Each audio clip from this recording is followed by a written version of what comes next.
Meus amados irmãos, nós estamos estudando sequencialmente o Evangelho de Mateus, demos uma pausa e hoje nós retornamos, portanto abra a sua Bíblia no Evangelho de Mateus, capítulo de número 7, Evangelho de Mateus, capítulo de número 7, nós demos uma pausa no mês de julho e agora no mês de agosto nós retomamos a sequência de sermões neste livro, versículo 13 e 14.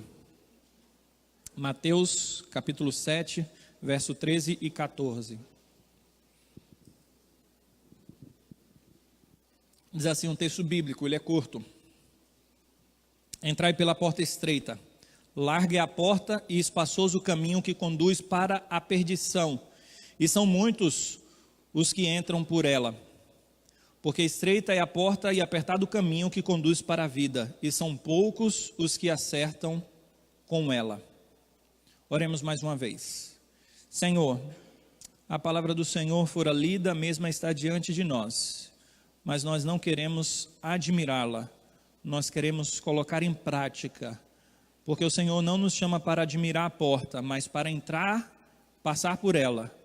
O Senhor nos chama para obedecer o Evangelho, tomar uma decisão, e que assim seja na noite de hoje, bem como para todo sempre. Em nome de Jesus nós oramos assim. Amém. Meus amados irmãos, não sei quantos aqui já viram um quadro muito antigo, eu vi há muito tempo atrás, isso não significa que eu sou velho, mas eu acredito que aqueles que têm uma idade mais avançada talvez já tenham visto como eu, os novos talvez não. Era um quadro que falava sobre os dois caminhos, onde as pessoas estavam passando por um caminho que era mais largo, um grupo razoável, e um outro caminho bem estreito e poucas pessoas caminhando por essa trilha, e os dois caminhos levavam a dois lugares distintos, um para o céu e o outro para o inferno. Esse quadro foi muito famoso e ainda o é, na década de 80, por exemplo, que é a minha década, eu vi muito desse quadro. Não sei quantos já viram uma outra obra de arte. Agora estou falando do livro O Peregrino, do John Bunyan. Esse livro, ele conta a história de um homem que é denominado no livro como cristão, e ele é indicado por uma outra pessoa que é chamado de evangelista a olhar no alto de uma montanha, e lá naquele alto da montanha tinha uma porta, a qual era chamada de porta estreita. E então, cristão instado pelo evangelista para que ele fosse por aquele caminho e passasse pela porta estreita rumo à cidade de Sião. É um livro que foi muito vendido, é um dos livros mais conhecidos da humanidade. Vale a pena você ler, vale a pena você conhecer esse livro. Então, a porta estreita é o alvo, é o rumo da cidade de Sião, e não havia outro caminho, a não ser aquele caminho que era cheio de dificuldades e que levava à porta estreita. Quando nós olhamos para esses versos, nós encontramos o término do Sermão do Monte. Nós encontramos Jesus encaminhando para uma tomada de decisão por parte daqueles ouvintes. Nós encontramos aqui Jesus apresentando àqueles que estavam ouvindo duas realidades, duas perspectivas distintas, dois caminhos, duas portas, e como que se ele estivesse falando ao término do Sermão do Monte, qual caminho e qual porta você vai passar e entrar. É certo que o caminho estreito é muito mais difícil, requer abnegação, renúncia, perda, e poucos desejam isso, mas só que o final é muito positivo, conduz à vida. Agora, o caminho da perdição é fácil. Para fazer o que é errado, você precisa se esforçar? É certo que não. A sua própria natureza te leva. Você segue como um fluxo do mundo e da sua própria carne. Agora, cumprir a vontade do Senhor requer vontade, abnegação, requer esforço. E é sobre isso que o texto está falando. Quando pensamos nesse aspecto, nós podemos dizer que o caminho estreito e a porta estreita está em contraposição com aqueles que são a maioria, aqueles que estavam ouvindo o Sermão do Monte.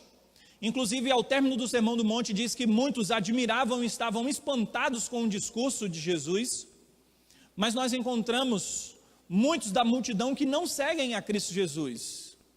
E todo o ensinamento do Senhor Jesus, aqui, aponta para um resumo fantástico.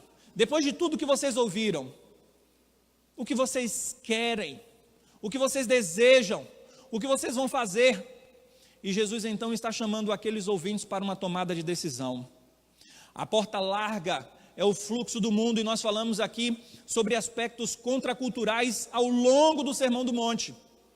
Aquilo que a nossa cultura moderna e até a cultura de Jesus não aceitava com facilidade. Aquilo que é muito natural é o que os outros fazem. O que Jesus ensina é contracultural, vai na contramão do mundo. E se vai na contramão do mundo, é um ensinamento que requer esforço, e é um ensinamento que, por causa do esforço, poucos haverão de colocá-lo em prática. Nós encontramos, então, ao término do Sermão do Monte, um contraste entre duas decisões, uma decisão acertada e uma decisão errônea.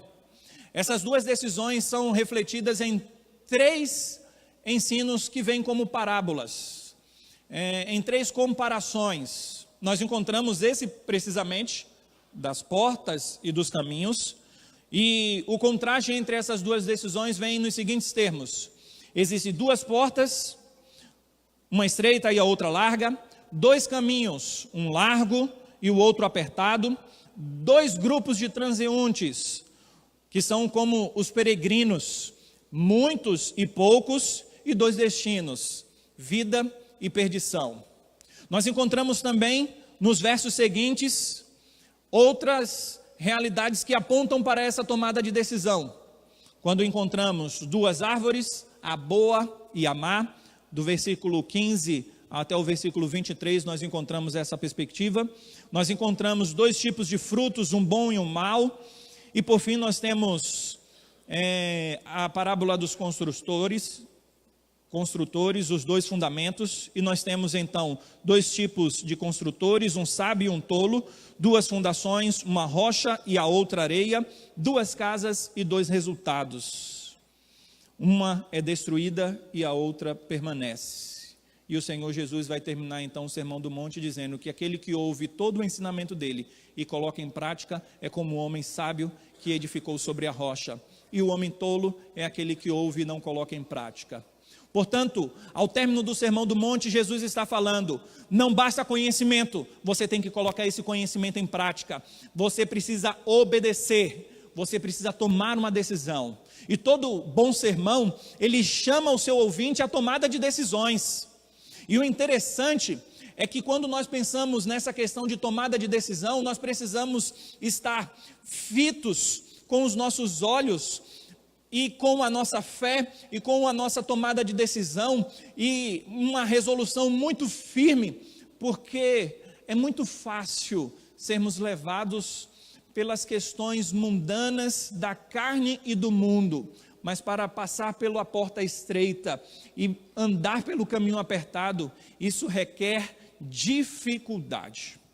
E essas figuras então nos mostram o seguinte: primeiro, a importância da escolha certa. Se nós não tomarmos a escolha certa, a destruição final é certa.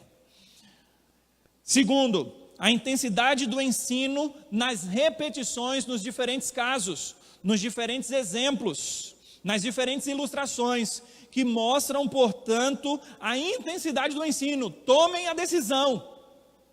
Hoje é o dia da decisão, não deixe para amanhã. Depois de ouvir tudo que vocês ouviram, vocês precisam tomar uma decisão sábia. E o fato de não tomar a decisão, por passar por esse caminho, já é uma tomada de decisão. E é uma tomada de decisão tola, de não seguir o caminho da fé. E terceiro, a urgência de se colocar em prática o que foi ensinado. A intensidade também aponta para isso. E eu gostaria então de meditar hoje à noite com os irmãos sobre o seguinte tema: o dia da decisão. 2 estradas, 2 portas, mas um só caminho. O propósito de Jesus estar pregando esse sermão não era para que as pessoas o admirassem, o vissem como um bom filósofo, como um bom orador. Olha como ele fala bonito, olha como ele se porta de forma elegante, como eu admiro esta pessoa que está anunciando. Não, o Senhor Jesus tem um intuito, um objetivo em mente. Ele chama a atenção daqueles que o ouvem para que eles coloquem em prática a palavra do Senhor, o mandamento do Senhor, para que os seus ouvintes tomem uma decisão. E essa questão da tomada de decisão correta parte do aspecto de que poucos tomarão essa decisão. Esse já é o ponto, já é a premissa do Senhor Jesus. Ele já identifica aquilo que nós conseguimos perceber ao longo da história. Poucos são os que seguem a Cristo firmemente, de forma resoluta. Quando pensamos nisto, vem sempre aquela pergunta, né? O que dizer então das igrejas que estão abarrotadas de pessoas? O que dizer de comunidades que hoje em dia propaga o evangelho como sendo um evangelho que deve alcançar as massas e que vai mudar e transformar o mundo dentro dessa perspectiva de massas? É certo que o Senhor pode salvar alguns em um determinado tempo da história, trazer uma revitalização para uma determinada igreja, um avivamento para uma determinada localidade, mas ainda assim o prognóstico do Senhor é certeiro. Maiores serão aqueles em número que haverão de caminhar pelo caminho da perdição. A própria história aponta para isso. E ainda assim, nós podemos dizer que é algo bem local, bem diferenciado. Mas o aspecto do Senhor Jesus mostra, o ensinamento dele tem nos mostrado, e a própria realidade tem atestado isso, que muitos são aqueles que não servem ao Senhor. Olhemos, por exemplo, para a nossa cultura brasileira. Nós encontramos no Brasil um alto número de cristãos, mas nós não encontramos um alto número de pessoas que obedecem ao Evangelho.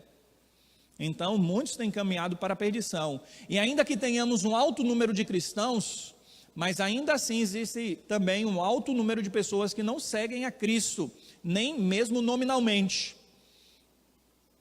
Pensando nesse aspecto, nós encontramos na história da igreja os Estados Unidos, a Inglaterra, a própria Europa, que o cristianismo foi efervescente, mas depois chegou em um esfriamento. Nós encontramos então uma perspectiva diferenciada, e mesmo essa perspectiva diferenciada de um aumento de cristãos não indica que são a maioria. Por exemplo, hoje é dito que a África é o local onde tem mais protestantes no mundo, é o continente onde tem mais cristãos, mas por certo, maiores são os números daqueles que não são cristãos, mesmo naquele continente. É tido a África do Sul como um local onde muitos cristãos lá estão, mas o budismo é maior do que o protestantismo. E aqueles que não são religiosos e não se autodenominam como religiosos, são a maioria e passam de 50%. Portanto, percebam que a ideia do ensinamento do Senhor Jesus é que muitos, mas muitos mesmos, caminharão pelo caminho da perdição. E a pergunta que vem à nossa mente, depois de ouvirmos isso do Senhor, é: qual caminho nós estamos tomando? Por qual porta nós estamos passando? É uma advertência, não para que fiquemos olhando para o outro lado e falarmos o seguinte: eu estou no caminho certo. Não, não é isso. É para que nós venhamos avaliar a nossa própria vida e entendermos que o caminho da perdição é perigoso e muito fácil passar por lá. Porém, o caminho da vida eterna é um caminho estreito e a porta é muito estreita, e isso requer urgência na tomada de decisão. Portanto, a tomada de decisão se chama hoje. Vemos no texto um imperativo do Senhor. A primeira palavra que aparece no versículo 13 é entrai. Uma ordenança, um mandamento, um imperativo. Você não vai entrar por esse caminho por acidente. Eu estava aqui numa encruzilhada e de repente vi essa porta aqui e peguei sem saber onde ela vai levar. Não, não é assim. Nós não passamos por essa porta por acidente. Nós somos chamados pelo Senhor, instados pelo Senhor a passar por essa porta. É algo bem definido. Se esforcem, lutem, entrem por esta porta. O Evangelho é um convite, mas um convite para uma tomada de decisão. Mas também é uma ordenança para que haja obediência. É isso que nós precisamos entender. Você não é chamado a admirar a porta. Olha como ela é bonita. Olhe para a porta e admire a porta. Veja como ela é feita. Não, você é chamado a passar por ela. Assim como ninguém, estando na igreja, é chamado para admirar a teologia, para admirar a palavra do Senhor e para admirar o Evangelho. Você é chamado pelo próprio Senhor a obedecer o Evangelho, a passar por essa porta, a entrar por esse caminho, a passar por esse caminho, entrando pela porta que dá o caminho, ao caminho da vida. A porta serve para 2 propósitos: cerrar, fechar e deixar de fora aqueles que não passarão por lá, e que não devem passar por lá, e abrir e deixar passar aqueles que vão passar por essa porta. É como na obra do peregrino que eu citei, aonde cristão bate na porta, a porta lhe é aberta, algumas perguntas são feitas, e antes dele passar por aquela porta, ele precisou se identificar. É como o próprio Senhor Jesus disse no Evangelho de Lucas, quando Jesus faz referência a essa porta em outros lugares. Olhe, por exemplo, Lucas capítulo 13, versículo 23 a 25. Você pode anotar ou abrir, eu vou ler para que ganhemos tempo. Mas é um bom texto para analisarmos paralelamente a esse nosso texto. Lucas 13, versículo 23 a 25. E alguém lhe perguntou: Senhor, são poucos os que são salvos? Respondeu-lhes: esforçai-vos por entrar pela porta estreita, pois eu vos digo que muitos procurarão entrar e não poderão. Quando o dono da casa se tiver levantado e fechado a porta, e vós do lado de fora começardes a bater dizendo: Senhor, abre-nos a porta, ele vos responderá: não sei de onde sois. É como a parábola das 10 virgens. A porta é fechada para 5 delas, que são chamadas de nécias, tolas, assim como o texto também fala sobre o construtor tolo, e as outras 5 sábias que se prepararam e esperavam a volta do noivo puderam entrar.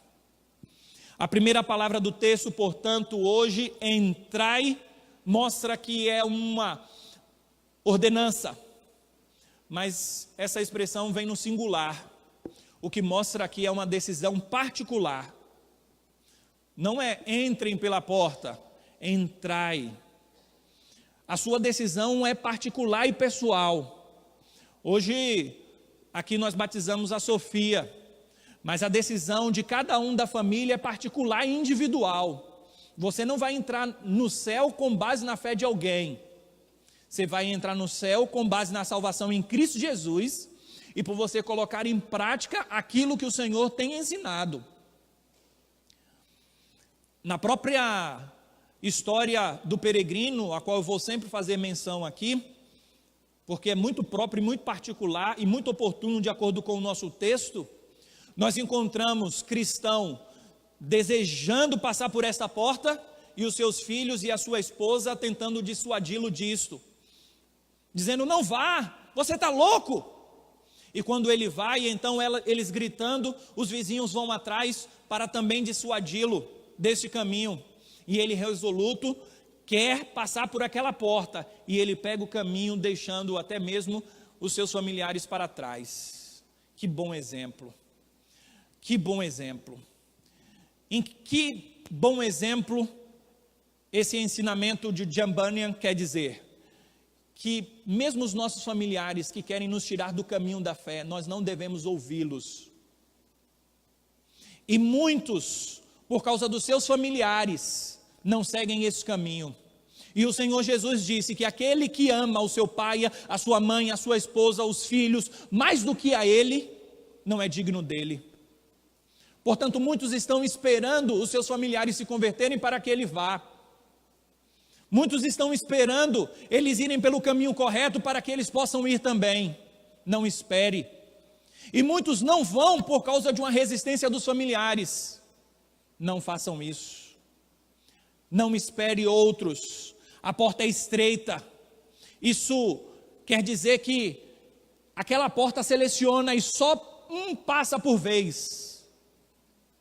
Nós precisamos passar por essa porta.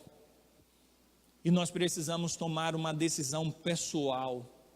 Nós precisamos entender que a nossa jornada, nós só seguimos a nossa jornada de forma solitária, sozinha.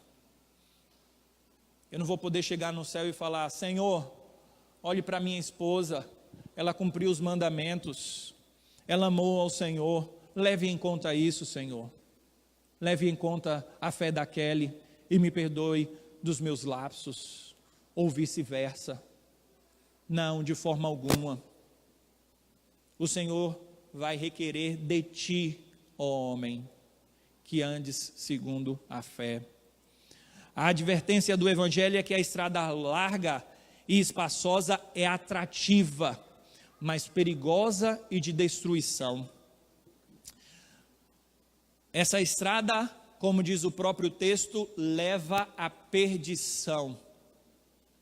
A palavra grega para perdição é apoleia. E na obra do Peregrino, existe um que é chamado de Apolião. E esse vem para destruir o cristão. E o cristão se vale do escudo da fé e da espada do Espírito para vencer aquele que veio para destruí-lo.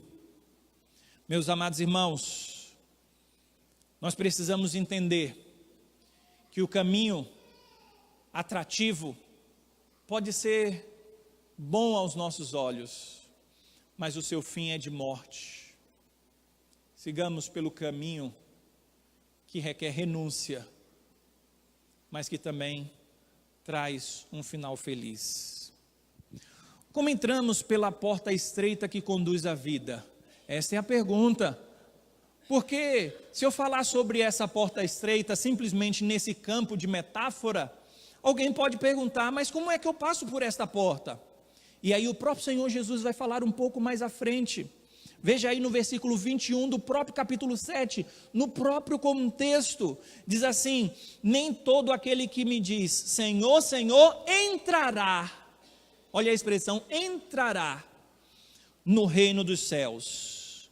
Então não basta estar na igreja, não basta chamar os Deus de Senhor, não basta nem mesmo realizar obras espirituais, porque o texto diz que muitos naquele dia, verso 22, dirão: Senhor, mas nós profetizamos em teu nome expelimos demônios, em teu nome fizemos muitos milagres, isso não vai ser levado em conta? E então o finalzinho do verso 21 diz que aqueles que entram no reino, que entram pela porta, são aqueles que fazem a vontade de Deus, a vontade de meu Pai que está nos céus. Portanto, a forma de você adentrar esta porta e passar por esse caminho é fazendo a vontade de Deus. Essa é a única forma de você obedecer ao Evangelho. Deve-se observar que os dois caminhos e as duas portas envolvem circunstâncias favoráveis e desfavoráveis. Enquanto o caminho largo e a porta espaçosa têm em seu favor os prazeres, o que é desfavorável é o seu fim. Enquanto o caminho, e esse caminho é convidativo, enquanto o caminho apertado e a porta apertada requer perdas, às vezes, como eu disse, de uma relação familiar, de satisfações pessoais, nós deixamos de ter para dar para o outro, tudo dentro do contexto do Sermão do Monte, como nós já estudamos, dando esmolas, sendo resolutos no amor ao Senhor e sendo perseguidos por causa dessa fé, amando o nosso inimigo, que nos dá um tapa na cara, tendo uma resiliência tal, e um celibato ao ponto de ser continente, quando não lhe for próprio as relações sexuais, amando os inimigos e tudo mais. Fazer isso não é fácil. Agora, é maravilhoso, é perfeito, porque agrada a Deus e vale a pena, porque nós já desfrutamos desse céu aqui na terra, mas nós vamos desfrutar de forma plena e cabal no céu de glória, e é isso que realmente importa. Os prazeres dessa terra são temporários, fugazes, passageiros. Quando pensamos quanto aos prazeres que os homens aqui têm, olhamos para o fim da vida destes e podemos perceber que nem mesmo esses prazeres puderam satisfazê-los por completo. Na vida, todo ser humano, em vários momentos da vida, precisa tomar decisões. Você toma decisão todos os dias. Todos os dias. Você toma decisão de ir trabalhar, você toma decisão quanto ao comer. Você é acostumado a tomar decisões. Não é sobre esse tipo de decisão que nós estamos falando. Mas as decisões que nós temos no dia a dia servem de reflexo para entendermos que nós não devemos deixar de tomar a decisão de seguir ao Senhor. De tomar a decisão correta. A decisão por passar por essa estrada e por essa porta. Existe somente um caminho aceitável. Porém, existem duas escolhas. Não existem mais do que duas. Só existem duas. E o interessante é que a frase "todos os caminhos levam a Deus" é falsa. E o próprio John MacArthur, um pastor norte-americano, batista, ele disse o seguinte quanto a esse texto: nenhum desses dois caminhos se intitula como o caminho para o inferno, mas um vai levar para lá, pois ninguém está vendendo hoje em dia o inferno. Nenhuma religião diz: junte-se a nós para o caminho do inferno. Todos os caminhos dizem céu, mas somente um caminho leva até o céu, e esse caminho se chama Jesus. Quando pensamos nesses aspectos, nós encontramos várias religiões, mas nós podemos dizer que só existe um caminho verdadeiro, e todos os outros são falsos. Todos os outros conduzem para a destruição. O interessante também a ressaltarmos é que existe uma avenida larga nos Estados Unidos, mais precisamente em Nova York, chamada Broadway. E você já ouviu falar sobre os espetáculos da Broadway. E em inglês, a palavra caminho largo, e é exatamente isso que quer dizer, se chama Broadway, caminho largo. E fazendo um trocadilho, pelo fato de ser Nova York, a capital que não dorme, o centro econômico do mundo, onde existem muitos prazeres, muitas alegrias, muitas buscas, nós encontramos essa questão atrativa, esse caminho atrativo. Não estou aqui de forma alguma condenando pessoas que vão para lá, de forma alguma. O que eu estou querendo fazer aqui no meu ponto de comparação é dizer que essa questão espaçosa e atrativa é muito perigosa, muito perigosa. Eu estou dizendo, não que o dinheiro é ruim, mas eu estou dizendo que o dinheiro é muito perigoso. Você ter dinheiro é algo muito perigoso. O que eu estou querendo dizer é que a diversão é muito perigosa, muito convidativa, quando na verdade parece que esses apelos entorpecem os nossos sentidos e nós esquecemos da nossa jornada, que é árdua conquanto gloriosa.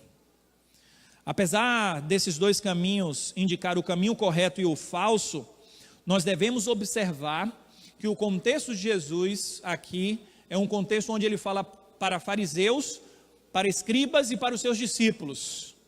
Nós encontramos Jesus falando sobre pessoas que oravam, que jejuavam, que davam esmolas, que cumpriam os mandamentos, e ainda assim, Jesus estava apontando para a falsa religião por parte destes. Portanto, é muito próprio para nós que estamos ouvindo hoje esta mensagem, porque nós também temos práticas religiosas, mas ainda assim nós podemos estar passando pelo caminho largo e pela porta espaçosa. Ah, meus amados irmãos, nós não vamos passar pelo caminho apertado achando que foi por um acidente, achando que é como mergulhar em um rio caudaloso, onde a corrente é forte, e simplesmente seguir a filosofia do Zeca Pagodinho: deixa a vida me levar que ela vai me levar para o céu. De forma alguma. Não pense que o fluxo vai lhe levar para o céu, porque não vai. Ele vai lhe levar para a destruição e para a perdição. Quando pensamos sobre essas questões da vida, nós pensamos que cumprir os mandamentos do Senhor requer renúncia, obediência e intensidade. E pensando nesse aspecto, existem algumas coisas que procuram nos demover da obediência à palavra de Deus e do cumprimento dos mandamentos do Senhor.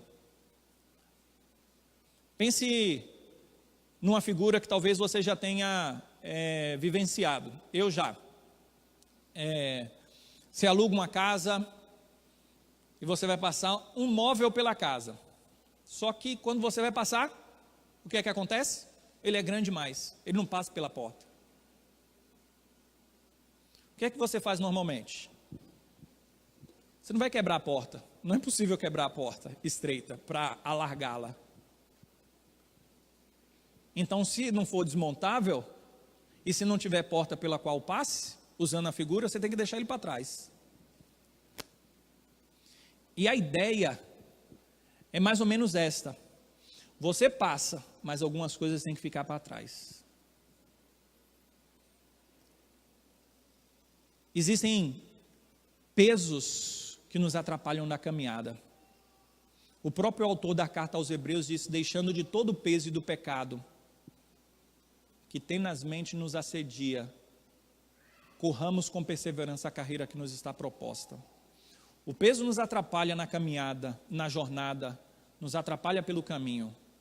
E volto a salientar mais uma vez o livro do Peregrino, o qual o cristão carregava um fardo, mas quando ele chega diante da cruz, o fardo cai, e sai rolando e entra pelo túmulo, e lá ele fica.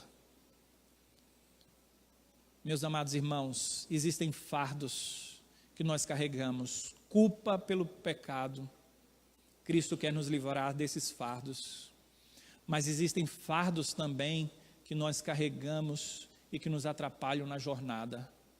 Como o jovem rico, por exemplo, o qual Jesus, sabendo que aquele dinheiro era um fardo para ele, disse: deixe pelo caminho para que você entre pela porta estreita. Mas ele não conseguiu deixar, e por isso ele não conseguiu passar pelo caminho. E a pergunta é: o que tem lhe impedido a caminhada, a jornada? O que tem lhe impedido a passar pela porta? Imagine você com uma bagagem enorme nas costas, e quando você passar pela porta, aquela bagagem não lhe deixa passar. O que você tem que fazer? Dentro da perspectiva cristã e da ilustração, você tem que deixar a bagagem passar sem ela. Não deixe que alguma bagagem dessa vida lhe impeça por passar por essa porta. Ah, meus amados irmãos, entrar por essa porta indica sim dificuldade. Esta é a precisa razão do verso 14 dizer o seguinte, implicando nessa dificuldade. Olha o que é que o versículo 14 diz, que logo vem em seguida, no finalzinho: poucos os que acertam com ela. Pela porta estreita e pelo caminho apertado, são poucos os que vão passar por ela. Você não vai passar com base na sua intuição, você não vai passar achando que automaticamente algo vai lhe levar para lá.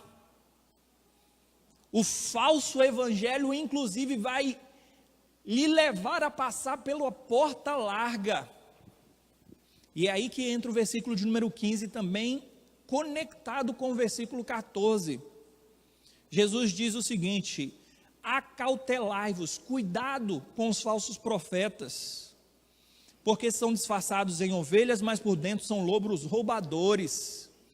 É fácil cair no conto do vigário, do falso profeta, porque o falso profeta vai dizer o seguinte: venha, é fácil essa vida, é fácil a vida cristã. Ou como na filosofia que você já deve ter visto aí na porta de alguma igreja: passe por essa porta e pare de sofrer. Ah, meus amados irmãos, a vida cristã é de dificuldade, a vida cristã é de sofrimento, é de renúncia, é de desapego. Os falsos profetas estão aí para dizer: venham pelo nosso caminho, porque ele é largo, fácil e magnífico. Mas saibam que por dentro eles camuflam a mensagem verdadeira, e muitos seguem o caminho do conforto. Se eu pregasse conforto, vida boa e prosperidade nessa terra, é certo que a nossa igreja estaria bem maior do que ela está hoje. Agora, falar sobre renúncia,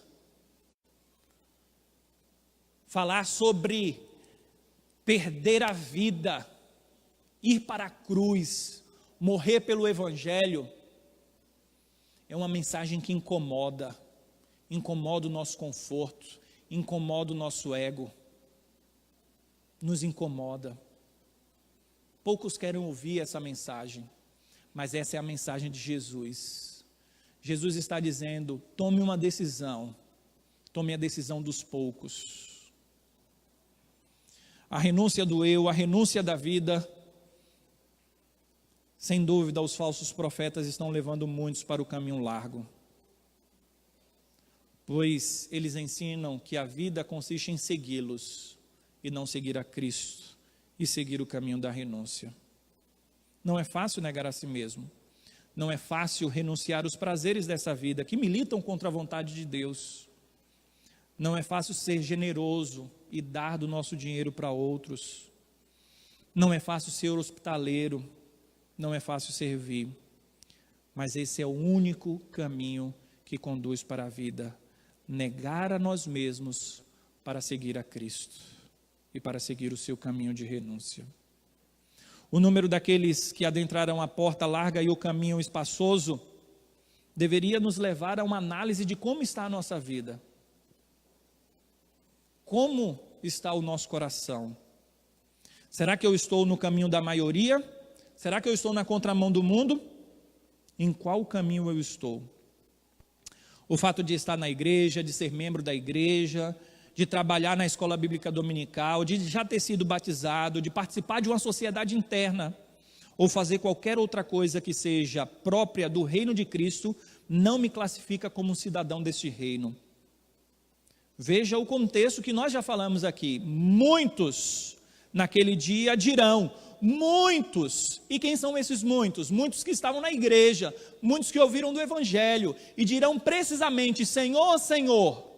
Dirão para Cristo: nós fizemos isso em teu nome. E Cristo dirá naquele grande dia: somente aqueles que fazem a vontade do meu Pai é que entrarão no reino dos céus. Gostaria de concluir dizendo que existe uma ilustração muito conhecida no ramo reformado de um portal do céu, onde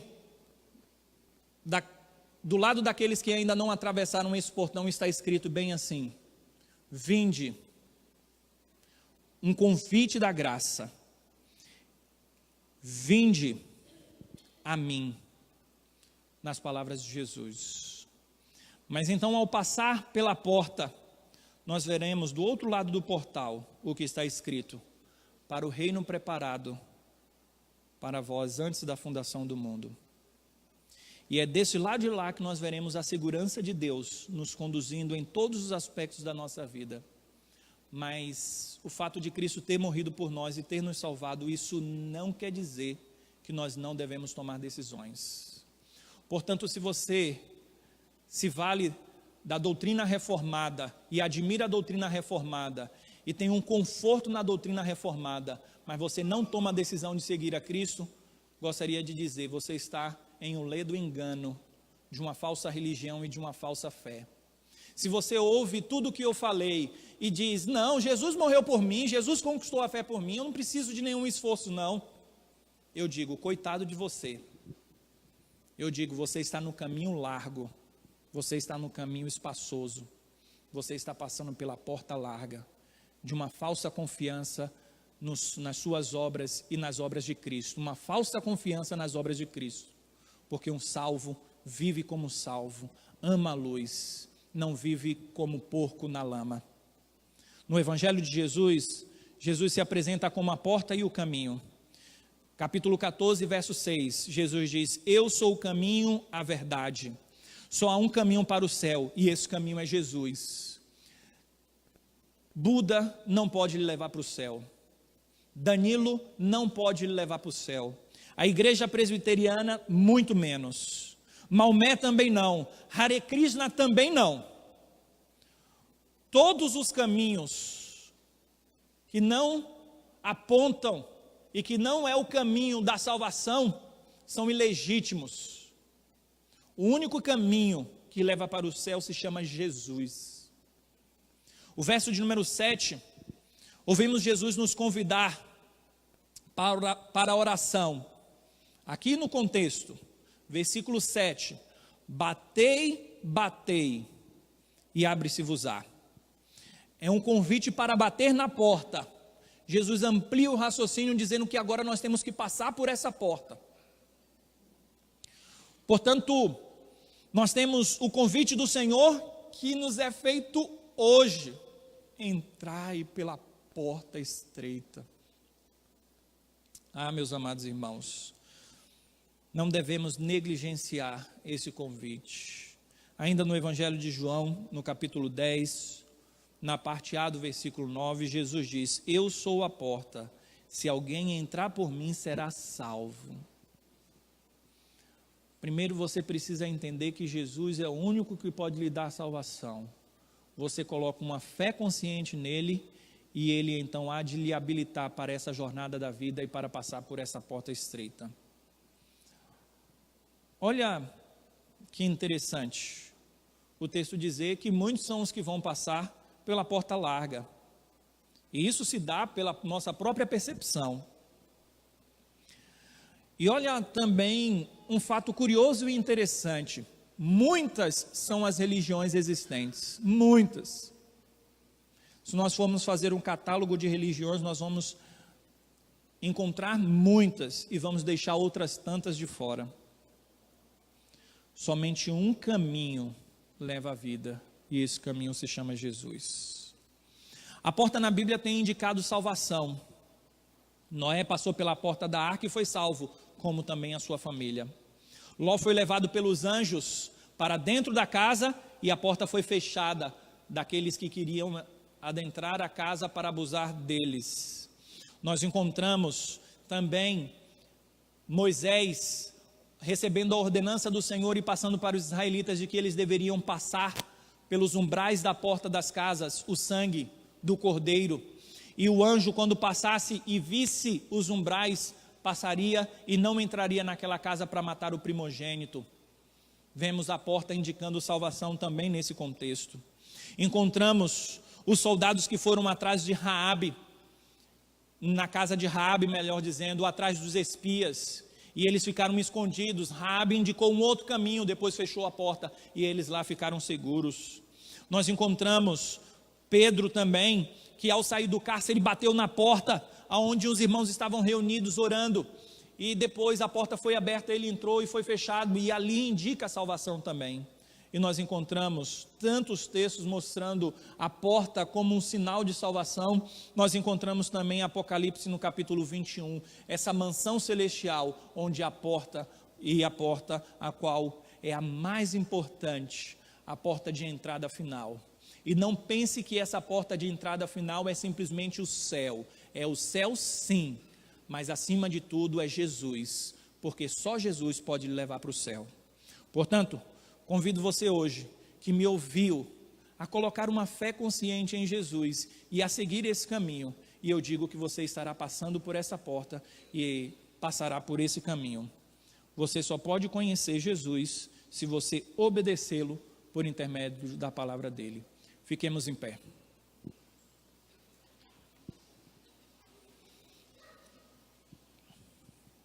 Magnífico Deus, a palavra do Senhor nos instou hoje para que venhamos colocar uma decisão, para que venhamos tomar uma decisão e colocar uma fé consciente no Senhor nessa tomada de decisão. Uma fé consciente no Senhor requer um entendimento do que é o Evangelho, de quem é que estamos falando. O Evangelho é o Senhor mesmo, é a vida eterna. Portanto, Pai, que o Senhor nos santifique na palavra do Senhor, para que possamos buscar ao Senhor, amar ao Senhor, honrar a Tua lei. Perdoa as nossas faltas, ó Deus. Perdoa quando somos levados e atraídos pelo caminho espaçoso. Que o Senhor nos ajude a caminhar pelo caminho da vida. Porque sabemos que ainda que o Senhor nos conclame para isto, o Senhor é quem nos ajuda nessa jornada. É como a figura daquele que está segurando na mão do Senhor. E ele acha que todo o esforço que foi feito por ele indicou que ele segurou na mão do Senhor. E isto é fato. Mas acima de tudo foi o Senhor quem segurou as nossas mãos, nos segurando até o fim. Mas pelo fato do Senhor segurar na nossa mão, pelo fato de ninguém nos arrebatar das mãos do Senhor, isso não quer dizer que nós não devemos nos esforçar para segurar na mão do Senhor. Pelo contrário, são duas realidades que caminham juntas. Portanto, Senhor, leva-nos a uma vida de santidade, como temos estudado na nossa escola bíblica dominical. Como o Senhor usou o Jerry Bridges, quando ele escreveu o livro A Busca da Santidade e o livro que nós estamos estudando na nossa EBD. A grande verdade, Senhor, e eu sei muito bem disso, eu acabei de pregar isso e acabei de ler isso, é que mesmo dentre o número daqueles que estão nesta igreja, nem todos passarão por esse caminho e por esta porta. Infelizmente, esta é a verdade. E eu não estou fazendo um prognóstico porque eu estou julgando alguns. Não, Senhor. É porque esta é a realidade do mundo. Esta é a realidade da vida. Quiçá que eu esteja errado, mas nós vemos ao longo da caminhada que muitos começam bem e terminam mal, que muitos não se mantêm nesse caminho, que muitos têm uma fé passageira. Assim aconteceu no passado. O autor da carta aos Hebreus escreveu para aqueles que estavam exatamente saindo do caminho da fé. E no capítulo 6 ele disse que aqueles que abandonam e rejeitam a Cristo, é impossível a renovação do arrependimento destes, depois de terem experimentado tantas graças e tantas glórias do reino celestial inabalável. A grande verdade é que é uma expressão comum, porque o Senhor foi quem falou isso, não sou eu que estou dizendo. Muitos são os que passarão pelo caminho da destruição, pela porta larga e o caminho largo. Que o Senhor nos livre, ó Deus, de tal realidade. Que nós venhamos nos desapegar cada vez mais das coisas deste mundo que nos prendem. Que nós venhamos desejar muito mais passar por essa porta e adentrar o reino dos céus. E o desmamar das coisas deste mundo, de dinheiro, de conforto, de prazeres, é exatamente o desejo de estar no céu, um anseio, um anelo maior por estar vivendo no reino dos céus, no reino do Filho do amado do Pai. Portanto, Deus, promove esse desejo no nosso coração. Ajuda-nos, ó Deus, a matar o nosso eu. Faz como o Senhor fez com Jacó, o qual o Senhor mesmo jogou Jacó no chão, lutou contra Jacó, humilhou Jacó, tocou na articulação da coxa, feriu Jacó, derrubou e humilhou aquele homem, para que depois ele pudesse ser levantado como novo homem, chamado Israel. Portanto, Senhor Deus, Peço que antes do Senhor lutar por nós, que o Senhor lute contra nós, nos humilhando, nos derrubando e nos jogando no chão, para que naquele grande e glorioso dia, o Senhor nos levante no reino de glória. Dá-nos piedade, Deus, dá-nos amor, dá-nos compaixão pelos perdidos, dá-nos vida pelo Evangelho. Agora, meus amados irmãos, ide em paz, para que possam passar por essa semana, por esta porta estreita e por esse caminho apertado. E que o amor de Deus, o nosso Pai, que a obra de Jesus Cristo, o Filho, e que a consolação do Espírito Santo estejam com todos vocês, cidadãos do reino dos céus, agora e para sempre. Amém.